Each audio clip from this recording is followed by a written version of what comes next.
வள்ளிமலை வேலன்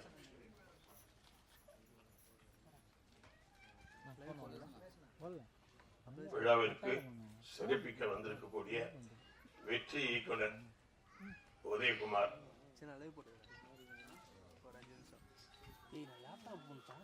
நம்ம பேரரசு, இவங்கெல்லாம் மிகப்பெரிய வெற்றி படங்களை கொடுத்தவங்க. மங்கை ஹரிராஜன் சீரியல் சினிமா ரெண்டுலயும் வெற்றி படம் கொடுத்தவரு. இன்னும் தயாரிப்பாளர்கள்லாம் இருக்காங்க, எல்லாருமே தெரிஞ்சவங்க தான். எல்லா பேரையும் நான் சொல்லிட்டா நான் எப்பயுமே கூடத்துல வந்து கடைசியா தான் போவேன். எல்லாத்தையும் கேட்டுட்டேன். இன்னைக்கு முதல் அவசரமா நான் ஒரு அப்பாயின்மெண்ட்டுக்காக போக வேண்டியதுனால நான் தனித்தனியா பேர் சொல்ல முடியல. இந்த வெள்ளிமலை வேலன் வந்து படம் வெற்றி பெறணும். இது வந்து எடுக்கப்பட்டது வந்து இங்கன்னு சொல்லி கேள்விப்பட்டேன். நம்ம ஊர் வள்ளிமலை, வேலூர் பக்கத்தில் இருக்கிற வெள்ளிமலையில, அது எங்க ஊர் திருவண்ணாமலைக்கு பக்கத்தில் இருக்கிற ஊரு. இது இப்ப ஏதோ சில முருகன் சீசன் நினைக்கிறேன். இப்போ அதாவது ஒரு பக்கம் அரசியல்வாதிகளும் பாத்தீங்கன்னா முருகன் மாநாடு போட்டுட்டு இருக்காங்க, மாறி மாறி போடுறாங்க இல்லையா. டெல்லியில் இருக்கிறவனா கூட விடுறதில்ல முருகனை. வைகல் உலக ஃபேமஸ் முருகன். இந்த சீசன்ல முருகன் பேர் வச்சதுனால அவர் வெற்றி பெறுவார்ன்ற எனக்கு தோணுது. முருகன் தான் இப்ப சூப்பர் ஸ்டார். இந்த சூழ்நிலை ஆன்மீகத்திலையும் சரி, அரசியலையும் சரி, சினிமாவுக்கு வந்துட்டாரு அவர். அந்த வகையில இந்த படம் வெற்றி பெறும்.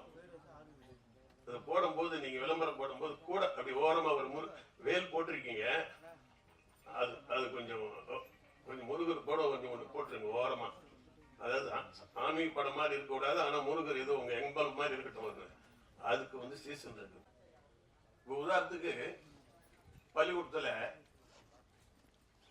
6வது படிக்கிற பசங்களுக்கு ஒரு போட்டி வைப்பாங்க, 8 வரைக்கும் படிக்கிறவனுக்கு ஒரு போட்டி வைப்பாங்க, எஸ்எல்சி வரைக்கும் படிக்கிறவனுக்கு போட்டி வைப்பாங்க. அப்ப ஈஸியா அந்த பசங்க ஜெயிச்சு வெளியில வர்றதுக்கு நல்லா இருக்கும்.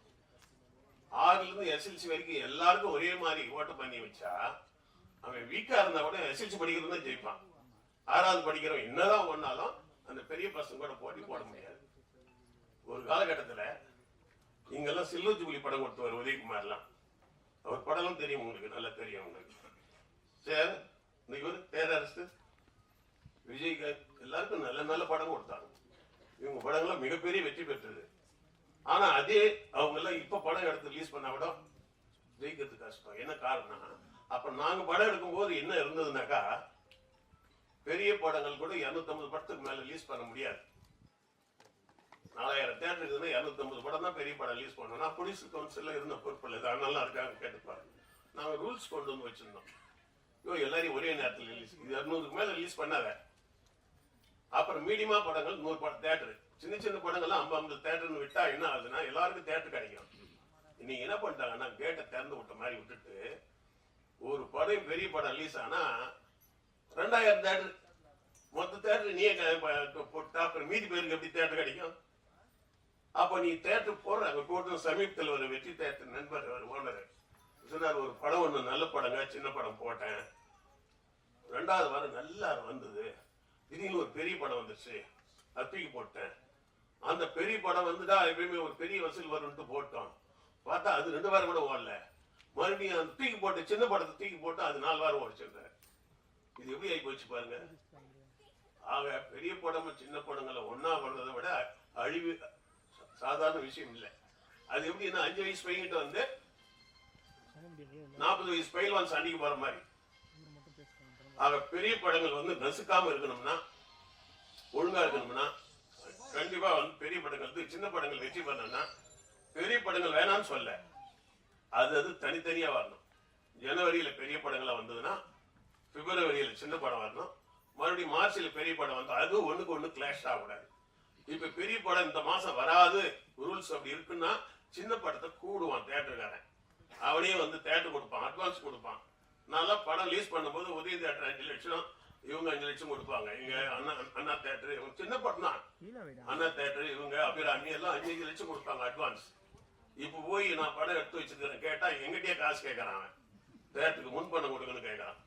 அதே டைரக்டர் தான், அதே இட்டு கொடுத்தவங்க. என்ன காரணம்னாக்கா மொத்த இப்போ கதவை திறக்கிறோம், பெண்களுக்கு வந்து ஒரு பக்கமா போங்க, ஆண்கள் ஒரு பக்கமா போங்க, குழந்தைகள் ஒரு பக்கம் பள்ளிக்கூடம் விட்டாங்க. என்ன எப்படி கொடுறாங்க ஸ்கூல்ல, சில்ட்ரன்ஸ் சின்ன பசங்க எல்லாம் விட்டுட்ட பிறகுதான் அப்புறம் பெரிய பசங்களுக்கு டோர் திறந்து விடுறாங்க. ஏன்னா ஒன்னா போனா சின்ன பசங்களை மெரிச்சிடுவாங்க எல்லாரும். அப்படிலாம் இல்லாம மொத்தமா அப்படியே மாடு கட்டா ஆடு கட்டா திறந்து விடுற மாதிரி விட்டா படங்கள் பூரா அழிஞ்சு போயிடும். நீ எடுக்கிறது கஷ்டம் இல்லை.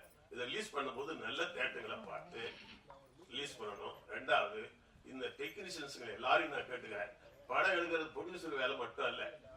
அந்த படம் நல்லா ஓடனா எல்லாருக்கும் வாய்ப்பு வரும். நடிகர், நடிகைகள், டெக்னீஷியன்ஸ் எல்லாரும் நீங்க இந்த படத்தை ஓட வைக்கிற வரைக்கும் நீங்க வேலை செய்யணும். படம் முடிஞ்சது கையை கழுவிட்டு வேலை பார்த்து போயிடக்கூடாது. ப்ரொடியூசர் அப்புறம் மாட்டிக்குவார். ப்ரொடியூசருக்கு பணம் வந்துச்சுன்னாதான் திரும்ப அடுத்து படம் எடுப்பாரு. உங்களை எல்லாரையும் மறுபடியும் திருப்பி அந்த டீம் ஜெயிக்க முடியும். அதனால இந்த டெக்னீஷியன்ஸ் எல்லாம் இந்த படத்தை கொஞ்சம் தேட்டர்ல போட்டா கூட அதை ப்ரொமோட் பண்ணி அழகா டெவலப் பண்ணி பயிலில் வெற்றியை கொண்டு வரதுதான் இருக்கு. பாதிதான் நீங்க ஜெயிச்சிருக்கீங்க படம் எடுத்ததுல. ஆனா இந்த காசை எடுத்தாதான் நீ வெற்றி பெற்ற மாதிரி அர்த்தம். ஆகவே இந்த காசை திருப்பி எடுங்க. இது மறுபடியும் எல்லா இடத்துலயும் பேசும்போது சொல்லுவேன், இந்த சின்ன படங்களை எப்பயுமே தூக்கி விடுறது யாருன்னா பத்திரிகையாளர் தான். அவங்க பருதா போட்டு தூக்கி விட்டுருவாங்க. அது அவங்களுக்கு ஒரு பாலிசி இருக்கு. பெரிய ஆளுங்கிட்ட சரி ஏதோ பெரிய பெரிய படம் எடுக்கிறீங்க கவர் கொடுத்து வாங்கிக்குவாங்க. சின்ன ஆளுங்கிட்ட அதிகமாக டிமாண்ட் பண்ண மாட்டாங்க, தூக்கி விட்டுருவாங்க அவங்க. ஏன்னா அவங்களுக்கு ஒரு ஐடியா இருக்குல்ல, என்னெல்லாம் சின்ன படங்கள்லாம் நிலை சொல்லி சுந்தரராஜன் போன்றவர்கள்லாம் என் படத்தை பத்தி ரொம்ப அதிகமா சொல்லி கூடுதலாவே சொல்லிடுவார். எப்படி இருக்குதுன்னாக்கா சூப்பர் சூப்பர், அவன் வந்தான் எங்க பெரிய ஆளா போயிடுவான்னு ஓவரா சொல்லி படத்துக்கு வியாபாரம் உருவாக்கி விட்டுவார். இந்த பிஆர்ஓங்களோ பத்திரிகையாளர்களோ நினைச்சா சின்ன படங்களை ப்ரூஸ் பண்ணலாம். இந்த படம் வெற்றி பெறணும், திரும்ப திரும்ப நீங்க படம் எடுக்கணும். இதுல இருக்கிற ஒரு தடவை முதல் போட்டா திரும்பி அந்த முதல் வந்தாதான் அடுத்த படம் எடுக்க முடியும். ஒவ்வொரு தடவையும் முதல் போட்டுன்னு வச்சுக்கா, போயிடுச்சுன்னா திரும்பி ஊர் பக்கமே போக முடியாது. வாகனம் எல்லாம் கொடுக்கலாம், ஊர் பக்கம் சேர மாட்டோம். அந்த வகையில் இந்த படம் வெற்றி பெறணும், இது அனைவரும் நல்லா வரணும் அப்படின்னு கேட்டுக்கிறேன். தயவுசெய்து மன்னிக்கணும், நான் ஒரு அவசரமான வேலைக்கு போறதுனால தான் நான் கட்சி கேட்க முடியல. எல்லாரும் பேச்சும் இருக்காங்க, எல்லாரும் பேசுவாங்க, நல்லா பேசுவாங்க. வெற்றி வணக்கம்.